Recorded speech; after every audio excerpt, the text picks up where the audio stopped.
the first thing that you got to do is get the job done. You can never overlook anybody, right? So you got the job done. We also saw a little bit of movement after your fight. We saw you get in there with Teofimo. I know that's a name that you want. You want obviously the big names at 140. Tell me a little bit about what happened there after that fight.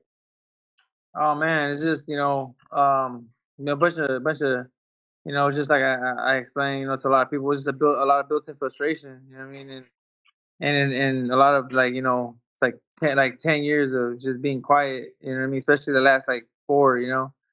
So it's just a lot of that, man. And man, what can I say? I got a little hot or a little heated. You know what I mean? Seeing them face to face, it's always social media this, social media that.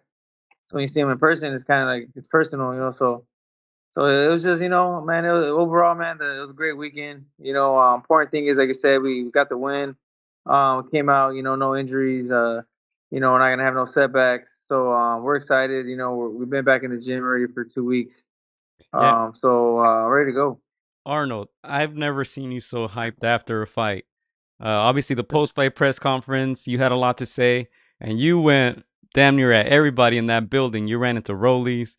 Of course, you ran into Teofimo Lopez, and your people too were heckling him. He went down the hall, didn't say a word. Let's go one by one. What was the energy like? First, I think Rolly was the first guy you went up to, no?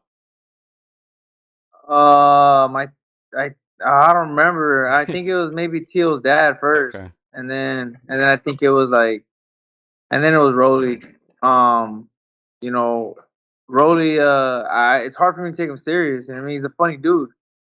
So it's kind of like I don't know if he was messing around or he wasn't, but like I said, me and him, we've been cool. You know what I mean? We've been like, every time we see each other, we talk and she shake hands and shit. But that time I don't know, something just triggered him and got him to like where he kind of flipped the whole script. So I was like, all right, cool, man. This is what you want. This is the route you want to take. Like we can take it. You know what I mean? So, but I'm not worried about him. He has a big task in Pitbull Crew. So let's see how that turns out for him. Yeah, let's get into that because obviously 140 is very hot right now. Probably the hottest division in boxing. You just signed with Golden Boy, so of course, Ryan always has a lot to say. He announced fights, then he said never mind. Now Pitbull's fighting Rollies. Like, what do you think about that whole spectacle? And Brian, I guess I don't know, uh, throwing jabs at Oscar. Yeah, man. I mean, you know what? It's been like a circus. You know what I'm saying? And the Pitbull and Rolly. I mean, it's just crazy to me. It amazes me how someone could just come from 35 to 40 and get a title shot, man. I just been sitting here waiting for a while.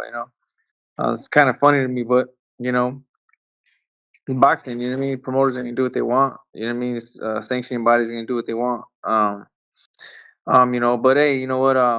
Still want to fight for a belt. And it's crazy. The whole situation going on with Ryan and all this stuff. But I think the Ryan and Haney fight gets made. I think that's probably the fight for April 20th.